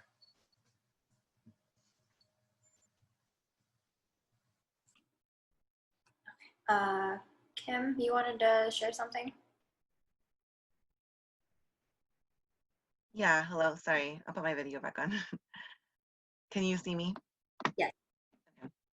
Yeah, I just wanted to jump on and share. I mean, first of all, I think it's incredibly impactful, like Rebecca was saying, all the stories on here. I think at the rallies, it's a little different because we can't always hear clearly some of these stories. And so I think sometimes the impactfulness or like the powerful, sometimes that gets missed in translation in the rallies because it's so much going on. But just being able to really hear these stories and see just how devastating they can be is very impactful. So yeah, I wanted to share a little bit about myself. Like I said before, my name is Kim. I am the CEO or founder of Invisible Combat, but I'm also a U.S. Army veteran, and I was a combat medic in the military, and also a sexual trauma survivor myself. So being a woman of color, with Vanessa's case specifically, it was really difficult to see because I could see myself in her story. I could see myself in her picture. I was a 21-year-old PFC who came into the military as a combat medic. And so my mission, of course, was to never leave a fallen comrade. But I felt like the Army really didn't care much about my life. I didn't feel like my safety was a priority. The first year of my service, a non-commissioned officer who was a mentor and a leader had broken into my barracks room and assaulted me while I was in my room. So he never faced consequences, but he left me with a life sentence. I had to learn how to survive with a traumatic brain injury. I had a head injury during the assault. I also, had to have post-traumatic stress disorder and just a life learning how to survive with such a traumatic event was very difficult for me, just as like it is for many of our survivors. But yeah, I still count this as a blessing because I was somebody who lived. I survived through my trauma. And so many of our sisters and brothers in arms have not survived. And I think that's why this type of a rally, this type of a movement is so important because we have those who did not survive. And when I came forward to ask for help from my command, I was basically threatened to be kicked out of the military. I was punitively, administratively penalized by my command. And so retaliation is something that's also very prevalent in the service. And I think that's what's so important to note when we talk about mental health of our veterans, is that that is a primary factor for many of the mental health conditions on top of combat. So if we have military sexual trauma and combat related stressors, it's just a compounding effect that can last a lifetime for some of our women and men. And I think military culture really perpetuates, our perpetrators want us to feel isolated and alone. But I think just with this nationwide movement that we're seeing today, we know that we're not alone. And I think so many of our service members can feel that we're not alone. This is not an isolated event. Many of us have experienced this. And they may have tried to silence us and take our power, but we can take our power back. We're able to do that. We're doing that today. We're doing that across the nation right now, taking our power back and saying no more, that this cannot happen anymore. And yeah, so that's all I really wanted to share. I just want everyone to know you're not alone. There are, I did list on my page some suicide awareness numbers. On my Invisible Combat page, I put the Center for Suicide Awareness. You can text a crisis line, 741-741, if you feel like you're in a crisis right now. There's also a Veterans Crisis line, 1-800-273-8255. And then you can press 1, or you can text 838-255. We have a DoD safe helpline for those who are active duty or in the service, 1-877-995-5247. They also offer an online chat and app online for the DoD safe helpline. So don't ever feel like you're alone. Don't ever feel like if you're in the middle of a crisis that you can't reach out and find support. I also have a support group on my page under Invisible Combat for women veterans. Many of us are sexual trauma survivors. So we do have like a lot of peer support in there. We do it's for women veterans. So we do girls' nights. We have some things planned that are non-trauma related so that we can think forwardly and be, supportive to each other. So we have that going on. And also, if you ever wanted to reach out to me, I do have other resources I could provide. So don't ever feel like you're by yourself. We are here to support you.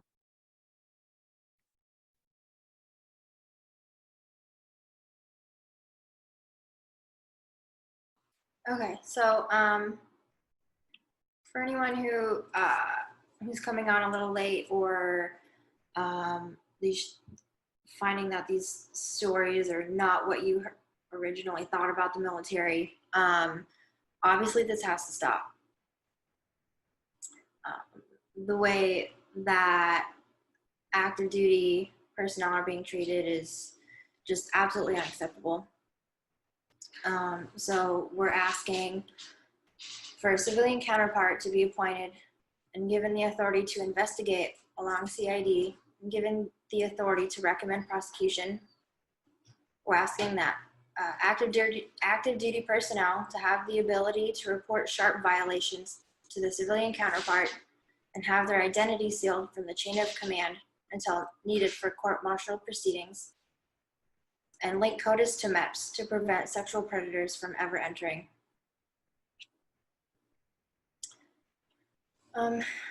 I believe that's all the stories that we have to share, unless anyone wants to add anything else.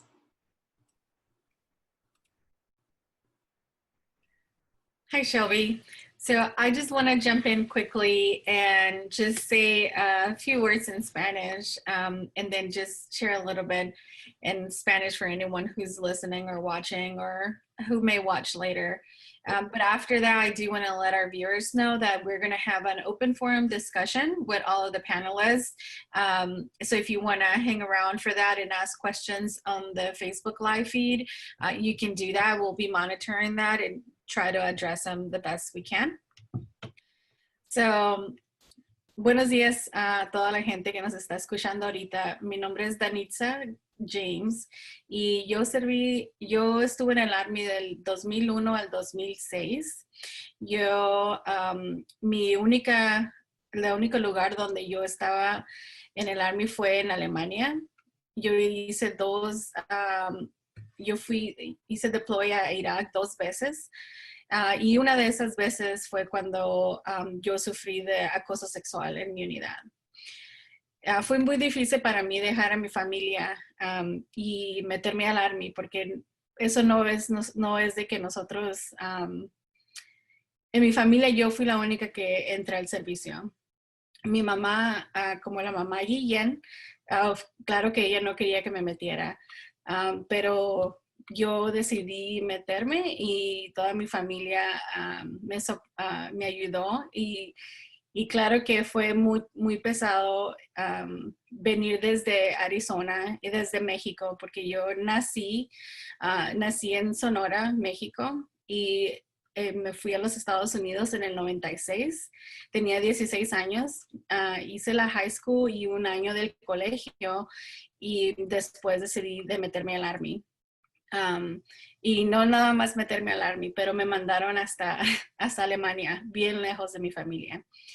Entonces, al llegar ahí, mi familia, como la familia Guillén, nosotros no sabemos mucho de qué es lo que pasa en el militar o cómo funcionan los rangos o quiénes son los jefes de quién o nada así. Entonces, para mí fue muy difícil decirle a mi familia que algo estaba pasando en mi unidad. De hecho, yo nunca dije nada. Es ahora apenas hasta lo que ha estado pasando con Vanessaguillen, de que yo he decidido hablar de lo que me pasó a mí. Vanessaguillen decidió decirle a su mamá que algo estaba pasando en su unidad y que alguien la estaba acosando sexualmente. Créame que eso no es una decisión tan fácil de decir a tu familia. Si ella fue y le dijo a su mamá, es porque en realidad algo estaba pasando. Mamá Guillén siempre ha dicho que todos los sobrevivientes de acoso sexual ahorita aquí están vivos, están con sus familias y están aquí. Y es verdad, ella ya no tiene a su hija. Y con mucho respeto yo le quiero decir a la familia Guillén que nosotros estamos aquí para ayudarle a hablar por su hija. Estamos aquí para ayudarle a forzar cambio en las leyes políticas y militares que existen ahora. Y estamos aquí para ayudarle en todo lo que usted necesite y en lo que nosotros podamos hacer. la cultura mexicana es algo muy, la gente mexicana somos muy unidos, creemos en familia primero antes de que nada. Y nosotros, yo me siento personalmente, yo no puedo hablar por todos, pero yo siento personalmente que ahora nosotros nosotros nos creemos parte de la familia Guillén. Queremos ser parte de su familia para ayudarles en todo lo que usted están haciendo para mantener la memoria de su hija viva y que nadie se olvide de lo que pasó y para prevenir más casos que sigan pasando. That's all I have to say in Spanish. I'm sorry, it sounded kind of weird for everyone, but right now I just want to call everyone onto the camera, all of our panelists, Kim, Mercy, Rebecca, Carrie, and we're going to have just an honest and frank conversation about what's going on right now with not specifically to the case or any legal matters, but just how this is affecting and impacting every single veteran out there who has been victim of sexual assault, or that you have someone in the military right now, a loved one in the military that you fear for, and that the culture of what's happening. I personally have a niece in the Army who's still stationed at AIT in Fort Huachuca and who went to boot camp at Fort Leonard Wood, Missouri. So the story shared early, it just like rocked me to my core because, my niece was there. My nephew is in the Marines. So and it doesn't just happen to women. Women we're the ones that tend to be a little bit more outspoken about it than men. But I know several men that have been victims of sexual assault, and it's cultural. It definitely is. So I'm gonna switch our view to speaker view so that you can see everyone's in here.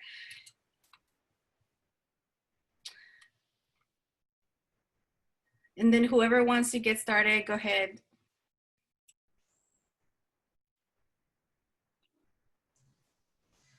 I think I'll just speak really quick because I know, for me, again, as I said, kind of, I think being a little bit of the older generation, I served in a time when actually MST wasn't a thing, right? As a definition, like there was no label for what was happening to me and happening to other, service members. And so when things happened to me, I never thought about to report. Like I just kind of like, it just felt like,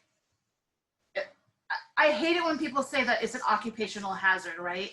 But that's kind of in a way back in that time, like that's how I felt. Like it just was so much ingrained that it was a culture, like it was like kind of you expected it to happen. And if it happened to you, it happened, right?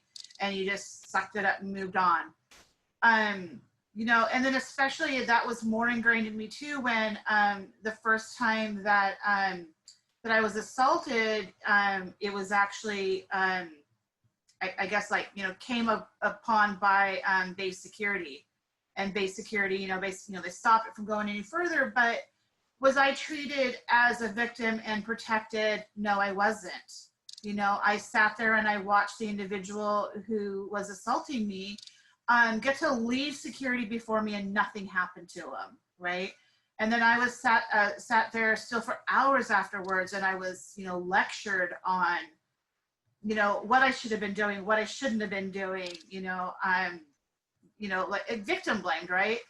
And so then when it did continue to happen to me by the same individual, of course, as everybody else was shared, by an individual higher up in the chain of command to me, then I didn't feel like I had anybody protecting me. Nobody was on my side, right? The people who should have been protecting me, especially, base security, I didn't trust them. I couldn't go to them.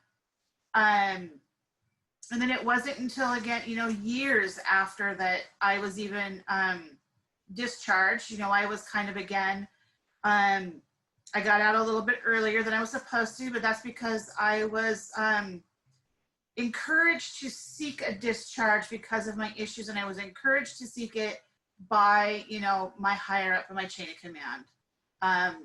So not quite like everybody, like I got out with an honorable discharge, but again, it just,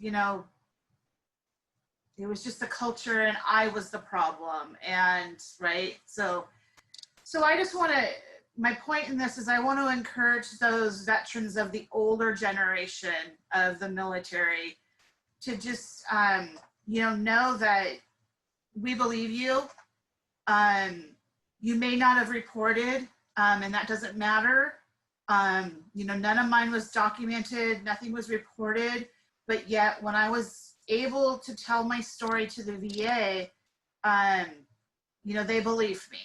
And I actually, and I hear stories and stories and stories about, women in particular, but that it's taken them years and years and years to get their claims to go through and be processed. And I don't know if it's because I have, the mental health background experience and that I sat there with the DSM-5 when I was writing my claim, but it only took once I went through that year of, because I took the year that you have, right, when you start, when you say I have the intent to claim, and then you have a year to actually turn it all in. I took that whole year. I took that whole year to get counseling, to do my documentation, and to make sure that I was telling my story the right way. But once that was all in, and then it took 6 months, maybe, it was fast. 6 months that I had all my exams done and all of that, and out of the gate, a 50% rating for PTSD. So I see that as a big win. So I just want to encourage other survivors. It's doable. If you can seek and get, good help, it's doable. It's not easy in the beginning, but it needs to be done. This is the way that we're going to stand up and get justice for ourselves and for others, is to file those claims no matter how hard they are. I'm going to be putting those resources that we put together in posts and stuff on the event page too, for anyone who needs those resources. Definitely. I want to jump in. So I want to just kind of go off of what Rebecca was saying. And I think it's really important that she mentioned some of the policies and the procedures that are currently in place when it comes to prevention programs in the military. They were not available even when I was in service. And I was in service, I think I came in around 2005 and I got out about 2011. So that wasn't that long ago that those policy or those prevention services were in place. I don't remember going through training for sexual assault before my assault happened. And I don't remember going through training after my assault when it happened. So that's really important to note, because I work with female veterans. I'm a mental health professional and I do a lot of supportive volunteer services with female veterans. And the ones that I serve, we're not that old when it comes to those policies not being in place. So we're trying to deal and heal with the aftermath of not being believed, being gaslighted, being retaliated against, and not even having any safe spaces to talk about it. I remember for me personally, when I went to seek help, I actually had a suicide attempt. That's the reason why that's the only way that I was able to seek help.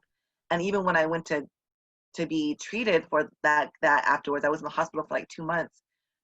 I was told by a mental health professional that they didn't want weak dogs in the Army, and that I needed to choose whether or not I wanted a personality disorder discharge and be kicked out of the military, or if I wanted to have a postpartum depression or some other diagnosis and be able to continue on in my active duty. So I was told, basically, when I asked for help, that's the barrier that I received to services. So, and that's not uncommon. That's not an uncommon experience to have, even with medical professionals in the military, because it's that deeply rooted culture that just says it's not okay to seek mental health services and it's not okay to be sexually assaulted. Somehow it's your fault or somehow you're to blame.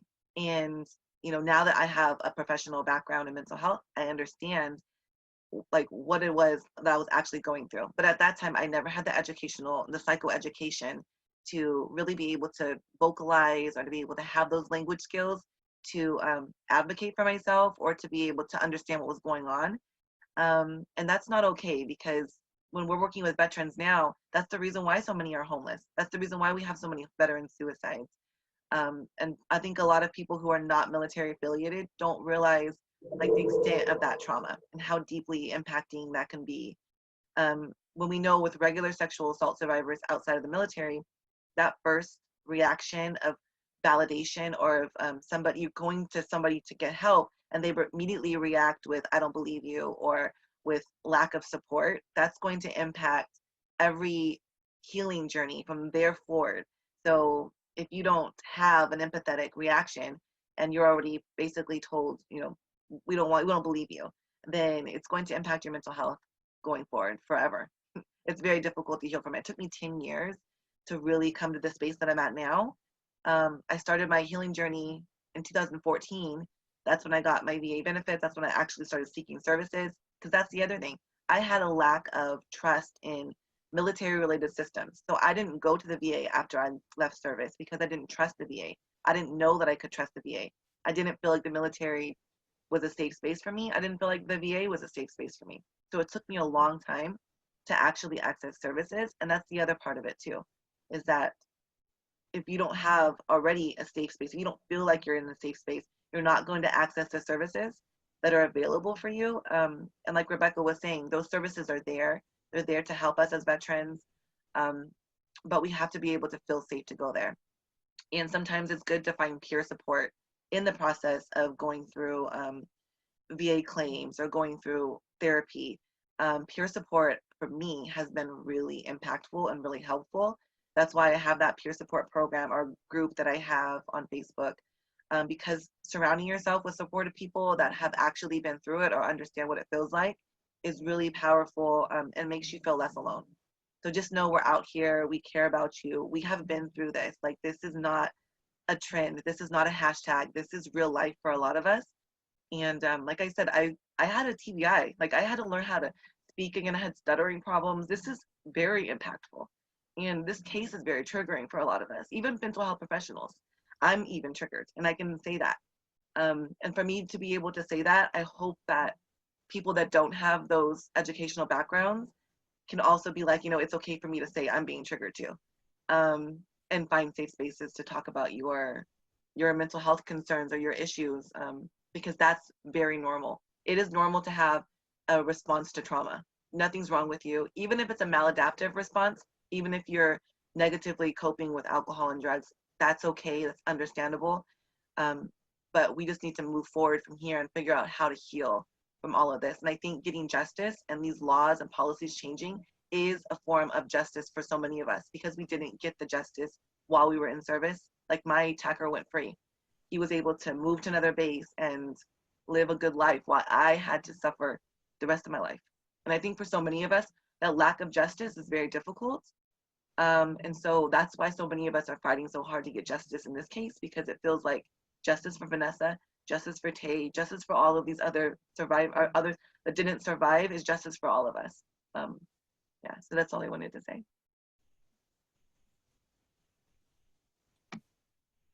As a follow-on to Kim's comment, I want to say that that lack of resources is really bad here in the states and the bases in posts in the United States, and it's even like double as hard to get those services overseas. Overseas, the communities are so much smaller, and everyone knows everyone, and everyone knows everyone's business. So I was stationed in Mannheim, Germany from 2001 to 2006. And that's basically where I spent my entire Army career. I did 2 deployments to Iraq, one in 2003 and then again in 2005. And at no point would I dare go to our medical clinic and our base, because the nurses, the staff were married to NCOs that maybe were in my unit. If I walked into the building where mental health services were being offered, somebody in there knew somebody. So if things were lacking resources here in the United States, bases overseas are terrible as well. When I got out in 2006, I came back from deployment in January, and within 30 days, I was out of the Army and back in Texas, like gone. Like, I completely wrapped everything up. I had no medical, no physical, no VA claim process. And this was in 2006. This is in 2006. There was, like Kim said, there was no definition for it. There was nothing. And so it's a shame that back in the 90s, when Rebecca was mentioning, that was the status, and in the 2000s, we're still in the same spot. Like, it's just astonishing to me. And like she said, it's triggering and it's traumatic for mental health professionals as well. And I'm in my MSW graduate course right now. And for me, like, that's why I got into this field. It was to help others and to make sure that if I wasn't brave enough yet to share my story, I was going to be brave enough to do something for others. And, up to today, I haven't shared my full story, and, that's okay. I just see myself as working in the background, but still helping what's happening today. There was a question on Facebook on our comments that asked, based on our experiences, are we discouraging people to joining the military right now? I would say, me personally, I'm not. I don't discourage anyone from joining, and that is just my personal view. And I say this because mine was taken away from me. Like, flight was my survival mode. To leave that unit, to leave that environment, to leave that toxic space was the way I think I saved my life. So, but I did not want to end a career. Like, my husband did 29 years in the military. I'm still, like, extremely supportive of the military. My niece is in the military right now. But what I do want to say that it's education, it's needed. Education, not just for military people, but for the families, for any agency that collaborates or sees or will ever have an opportunity to receive a military person. Education, I think it's key. Education on services, on what goes on in the military, and just making this approach a more holistic process, not so closed up and, limited to what's available in base. Because I'm a military, now my resources went from all the resources available in my community to just the military. That shouldn't be the case. And that's also for suicide prevention. That's one of the other topics that I'm very passionate about, because I do feel that there's a correlation when sexual assault happens and suicide attempts or suicide completions. Education is key. So I personally do not feel that discouraging people from joining the military. It's my point of view here. I feel the military career is great. I wouldn't be where I'm at without it. I wouldn't be who I am without my military service. I just do, my call to action to this is for change in policies, for a holistic approach to treatment and availability, and just for education for everyone on the topics. What do you guys think? Yeah, I want to speak to that. That's an awesome question, right? Because I'm a mother of 3 older children, and my youngest just graduated from high school. She's a quarantine graduate, and she was looking into, different military branches. My son is also, he's 25 and he's in the Army Reserve, and my husband served as well. So they've kind of, they know what the military is about, but I look at it going, did I discourage my son in it, or did I discourage my daughter, right? The 2 different genders. We were all supportive, gung-ho, we were great, awesome. Even though me and my husband served in the Navy and our son went in the Army, we were like, okay, whatever. But I think we supported him more than we did our daughter in her researching it. But I think it was just different, right? It was more like I wasn't discouraging her from doing it. I wanted to make sure that she knew all the information. I wanted her to make a really good informed decision. I wanted her to be aware of the dangers that are there, that are very real. Like, I didn't want to sugarcoat it for her. She knows about my experiences. She knows about, not personally your experiences, but about all the other women in particular. But it was interesting. I find myself how I didn't really have that in-depth of a conversation with my son as I did with my daughter. By no means, again, did I discourage her, but I sure knew, and I think maybe in my heart, like I was trying to discourage her, but not like just going, no, you shouldn't do it. But I was making sure, again, that she had all of the gruesome detailed information so she could really be like, okay, yes, I'm willing to take that risk and make this decision. So, but I don't, again, like people have said, do I regret my military service? No. Do I regret that it ended sooner than I wanted it to? Yes. Okay. But I would never discourage anybody. I think it's, as an individual, I got a lot out of it.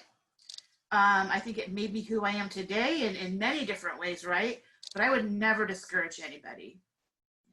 Just be informed.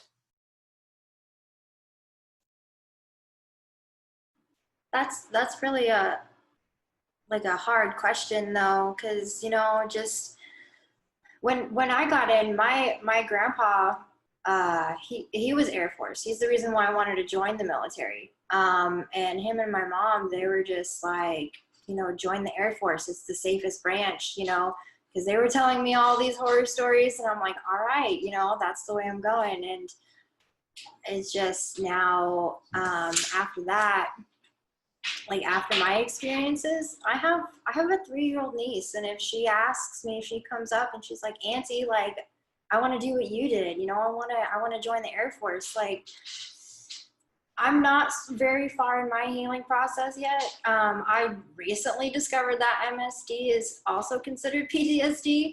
And if she were to come up and ask me, like, at this moment, I'd be like, no, you're not going in there right now. At least not until all these policies are changed, So it's just, that's just a hard question.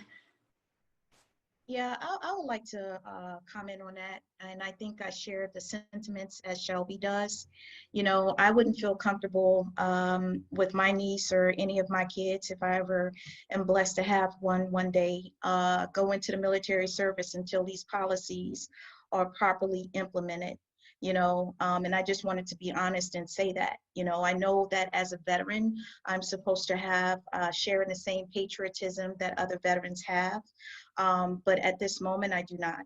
When you have the blatant disregard for human life in relations to those that are non-living at this moment, Specialist Vanessaguillen, PFC Lavena Johnson, I cannot rally behind effectively saying, yes, go into the military. But what I do is I advise people on what to properly expect in relations to sexual harassment and sexual assault, so they in return can make their own decisions. Since I've been separated from service and went public and try to be more active in advocating for the policy reforms that are currently in place now, I've had people come through Facebook Messenger and ask me very directly, what do I think? And I give them the honest truth. I don't never want to sugarcoat anything. I don't never want to, be deceptive in that manner, and let them make the decision of whether they want to enlist in the service or not. So I will be very honest and say, no, I will not. And until these policies are properly put in place, where there's a judicial system that gives victims the opportunity to hold their perpetrators accountable, to make sure that they're properly safe, away from harm, treat them with the dignity and respect that they rightfully deserve, I will not. Yeah, I just want to jump in there too, because I think what they've all said is really important, because I kind of had a similar, I guess, reaction to that question too. And of course, if people know, people follow me on my Visible Combat page, they know that I am calling for outside of Our Sisters Keepers, because Our Sister Keeper is not necessarily aligned with my campaigning and my views, my advocacy. But personally for me, I am calling for a no justice, no enlistment campaign, and that's in line with my grassroots efforts with the Women's Veterans Group. And I feel the same way that Rebecca said, because I do have both sons and daughters. I have several. I have a lot of kids, but I have 4 kids, boys and girls. But I also have a little brother who is joining the military. And when he was going through each branch of service, I honestly, now that I can honestly self-reflect, I did think about what are the statistics for each of those different branches. And it's so sad that we have to think about that. But I'm worried for him. But not gonna lie, I personally, because I'm a woman, I think is what it is. I don't have the same worry, I guess I would say, as if it was my daughter. But interestingly enough, men do get sexually assaulted as well in the service. So that's interesting to be able to honestly self-reflect on that immediate trigger that I had. Like, I would probably tell my daughter no, maybe my son maybe, but that's still the same way across the board. I mean, it does happen to both male and females. And I think that's important to note when we're doing that, because stigma can show, or stereotypes can show that happens more to women than men, but that's not true. So I think that's a very interesting question, and I appreciate that person to ask that. Yeah, but like Shelby was saying, or like they were all saying, I am not anti-military. I'm a veteran. I think there is some confliction when it comes to patriotism, like Mercy was saying, that it can be conflicting for us as veterans, because I did have good experiences. I was a medic. I got to save a lot of lives. I worked in the early Afghan and Iraqi wars, treating severely wounded soldiers. That was my job. And so in that part, I felt like I did a lot of good service in that way with my service. But I did have that significant trauma that really impacted my career. I would have stayed in. I even was up for some of the boards to promote, and I just did not want to do. I had no morale. Like, when your morale goes down to the point where you just don't care anymore, that's where I was. And I could have had a good career, and I feel like I could have excelled very well, but that was taken away from me, and like a lot of other service members. And so there is that confliction about like whether or not, you love to serve your country, and then it's like, but I just want to make sure that people have there's policies and procedures and effective training to prevent this stuff from happening going forward, in order to feel completely like, yes, go ahead and enlist everybody.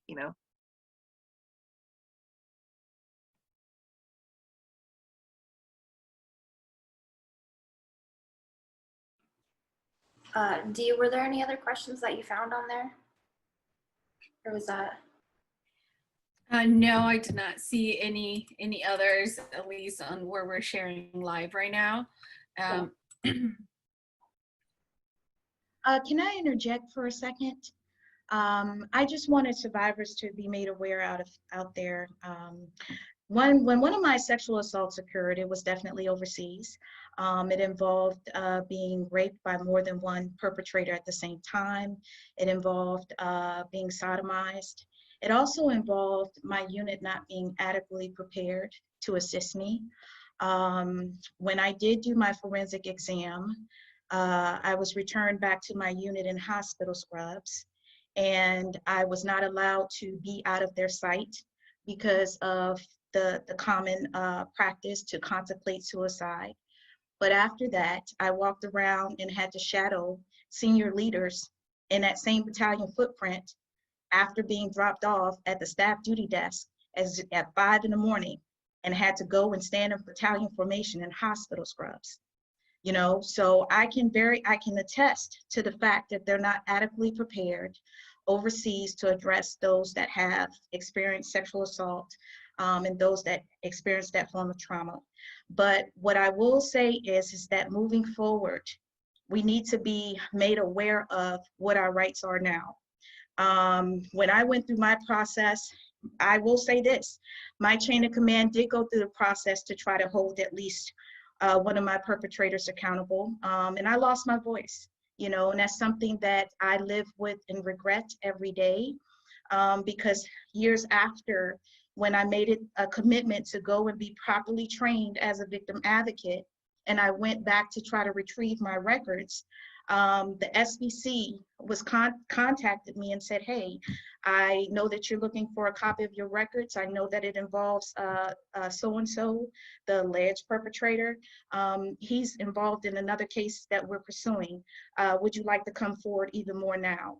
So I felt like at that time I was mortified, the fact that I didn't use my voice. But let me tell you why I didn't use my voice in a way that I feel like I could have, is because I didn't have an SVC.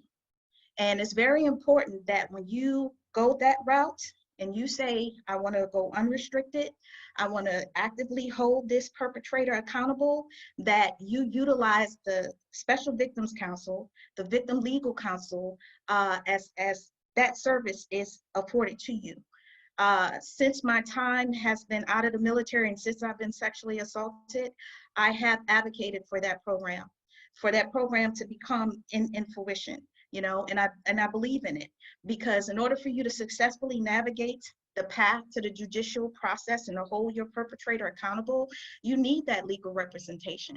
When you experience the form of retaliation that some units tend to do, that SBC is there to guide you through that process and to prevent additional retaliation, and to make sure that you're fully aware of what services is available to you, both in the military and outside the military. You know, so I find that the SBC program, and I know many people out there might say, oh, okay, because I currently work for combat sexual assault, maybe I'm just trying to get clients and stuff like that. No, I'm very dedicated to the process that's required for you to hold your perpetrator accountable while mitigating the retaliation that victims often face. And that Special Victims Counsel and that Victims Legal Counsel is there to do that, you know, and not everybody is aware of the fact that Public Law number 113-291, section 534, gives you the right to have your voice heard in which jurisdiction that you want your case to be properly investigated and properly handled. That gives you the option to say if you want to have it accountable and held in the civilian sector, or if you want the jurisdiction to be in the military. And therefore, you're supposed to acknowledge your preference in writing. So I think sometimes when we are in these traumatic experiences, it's important that we know what our rights are. It's important to know what services exist. And very recently, not very recently, but for a long time, states have sexual assault response teams. The same way that the military has the victim advocate, the first line responder to a sexual assault, majority of these states by law and majority of these hospitals by law do have a sexual assault response team. So I'm here to let you know that you do not have to go at that process alone, because these services are afforded to you. Many advocates have been on the front line to advocate for that program, and it will be in your best interest to utilize that service and understand what processes exist now.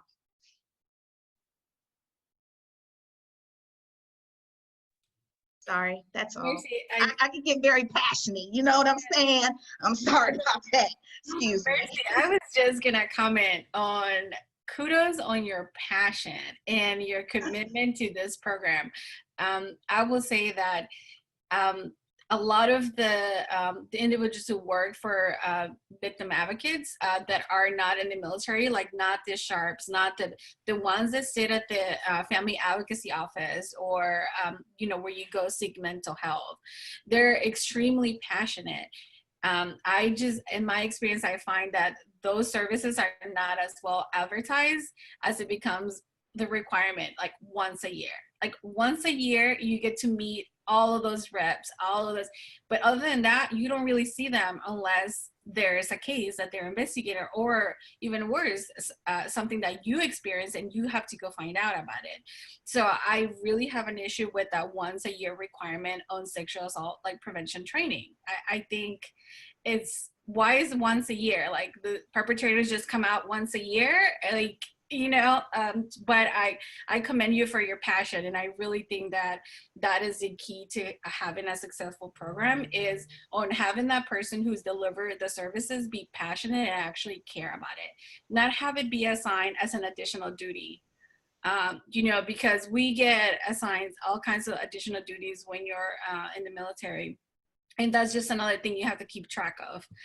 But when you actually put out a request and you find people who are invested and care about the subject and care about the soldiers, it makes a tremendous difference.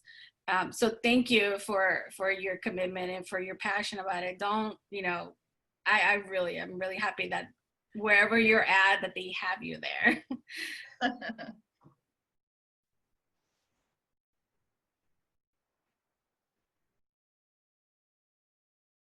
You know, I do feel that you're right, you know, and one of the things that they tell survivors out there is that the SBC program is optional, you know, and sometimes when I sit and I think to myself, why would they say that that program is optional when it has such when it can make a huge difference?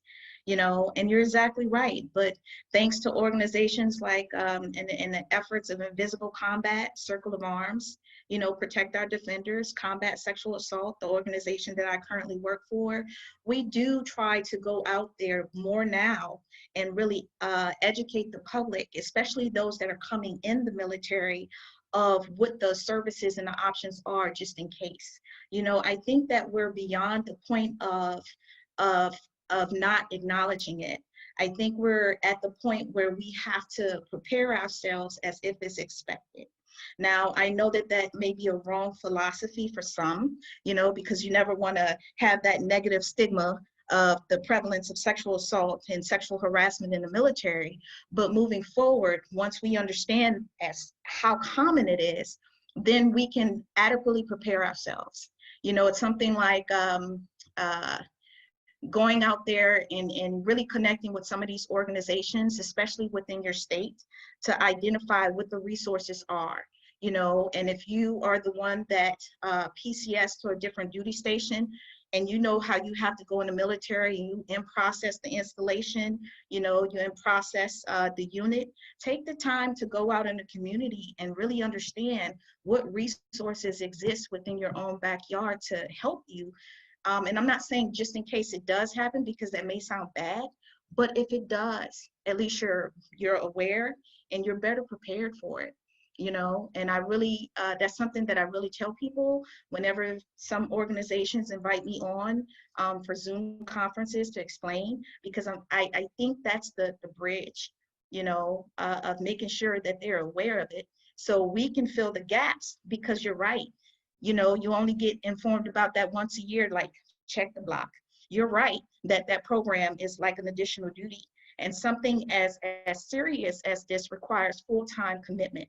You can't adequately focus on the survivor. You can't empower the victim. You can't go effectively after justice, if it's an additional duty, if it's just something that you have to do at your spare time, and that's another thing that we need to shape moving forward, given the champion for the Iamvanessaguillen bill. Once it's properly filed, and once it's passed, because it needs to be passed, then we can prepare ourselves even more of how that program is going to be improved. So you're exactly right. It doesn't need to just be once a year. It doesn't need to be done by PowerPoint. It actually has to be conducted in a manner in which survivors or future survivors are made aware of what the processes are, what the services are available to them, so they can have a better shot at justice. Because I know sometimes the ability to move forward, the ability to undergo your healing process, a lot of survivors do need that. They do need that form of justice, and I think when they start to realize that, more survivors are going to get the justice that they rightfully deserve. And, Mercy, along with that, like perpetrators who are sitting in that room, taking that training, like you said, next to those future, unfortunately, survivors, they need to know that it's a zero tolerance. Like, this is not a joke. Like, we deserve more than a part-time representative to take care of this. If you have all this MOSs to, for water specialist, transportation, then why do you have one that focuses on that? I think that in regards to the bill, I think I personally, I would like to see what's on the bill. I haven't heard much about it, of what the details are, what encompasses, but I really, really hope that they are seeking advice from subject matter experts in the field, from people who have gone through, some sexual assaults themselves, from people who have been working at it for years and sometimes decades, because this does not need to be a bill that is created in a vacuum, because it's not a vacuum problem. This is a problem that's happened all over the place, and unless you have, I feel that if they don't have the adequate counsel and the adequate subject matter experts helping write this bill, I think we could be subject to having this opportunity go by without the proper things included in there. So I'm eager to see what this bill says and, to support it if, and make sure that, that this passes. Has anyone gotten to see the bill at all yet? Because I've heard about it, but I haven't seen anything on it. No, I have not in its entirety. I do go on congress.gov and try to search for the legislation itself.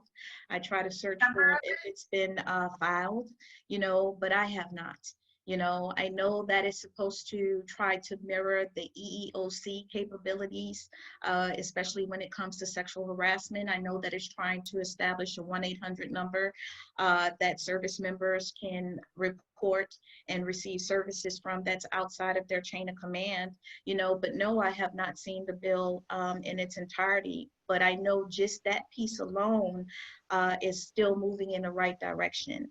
I think in order to accurately craft the bill, people that understand how it needs to be applied, boots on the ground needs to be a part of that process, just as you said, because you can't create it from an overall infrastructure. You have to know exactly how it's going to be executed on the ground, and then I think the reason why we have such a gap is because each branch, when they receive a policy change, it is up to them on how they effectively implement it within their branch of service. But I think it needs to be something that's directed to them of how it needs to be implemented, so it's uniform, clear across the board. And I think a part of that is going to involve how to see that, but it's also going to involve trying to have memorandum of understanding in place, and making sure that that's updated and properly maintained. So, but just from the small part of what I do know about the bill, I really believe that that's moving in the right direction. There's other parts of that bill that I think is definitely beneficial to all survivors, but I know that that's a tough one. I'm amazed because it hasn't even been filed yet. And I think once it's filed, then we will have a right assessment of how it is and how it's intended to be properly implemented. Mercy, what is that specific bill that you're referencing? The Iamvanessaguillen bill. I haven't seen it be filed. I haven't seen it been assigned a number. Periodically I do go and see and check on the National Defense Authorization Act to see if any amendments have been filed with it, where it sits, because, and I haven't even seen that a part of that process yet. Oh, yeah, I wanted to jump in there. I know that Congresswoman Sylvia Garcia yesterday was speaking on a live Zoom, and the military subcommittee has also not seen it, and they haven't been able to review it. But they are currently working on another legislation that is very comprehensive. I mean, they've been doing this for a while. They have a lot of experts on their team. So I feel like Mercy was saying, regardless of what direction the bill takes and who leads that, I feel like we're in the right direction. We know it's happening. They're listening to us. They're watching the marches. They're seeing these types of events that are happening across the nation. And I feel like they're not going to be neglectful. They're going to be passing something. So we just need to kind of be watchful, be mindful, be able to read this legislation. I think all of us need to take the time, especially those that are in the service or are veterans, to be able to read all the fine lines, everything that's going on there, so that we know, how that's going to look for us. But also too, I want to jump in. So I actually do EEO. I do a lot of EEO. I'm a civil rights officer in my regular day job. And we have like a zero tolerance policy. And I feel like that accountability portion of it and consistent accountability is really going to be key to implementing any type of changes anyway. We have to make sure that people know that they're going to be held accountable for, whatever they do, right? Even if it's just small harassment. DFEH, the Department of Fair and Equal Housing, and the EEOC, Equal Employment Opportunity Commission, they are really strict about, what it is that you can do, even when it comes to harassment, even verbal harassment and things like that. So if we're going to be changing the culture of the whole military, which is so deeply embedded, it's very difficult to kind of do that. I think accountability is going to be really key in changing some of that culture of perception of what you can get away with and what you can't. And that's going to have to come top down. So they're going to have to make sure that that is consistent across the board, across all branches, across all commands and units. So that's really, we're going to have to just watch and see how that kind of plays out, and how they start holding people accountable for things like that. I think really it starts at Fort Hood. They really have all eyes right now to watch, and everyone's watching. What are they going to do? I think that they have an opportunity here to hold people accountable and to show other people that we're not going to play around with this anymore. So I think that that's where I stand.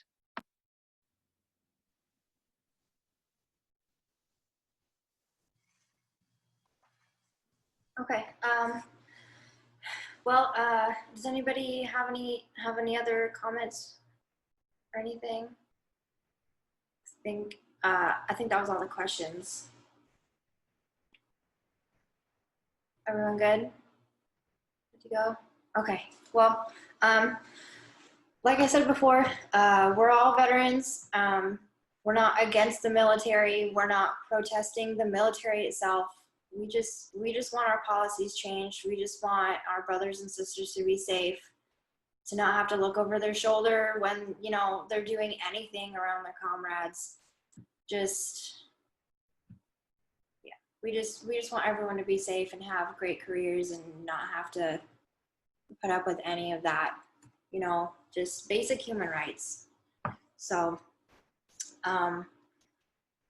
yeah, if no one has anything else, thank you so much for being on, all of you, and yeah, I guess have a great weekend. I can't wait to see what all of these rallies are gonna hold, and just keep fighting. Just keep fighting.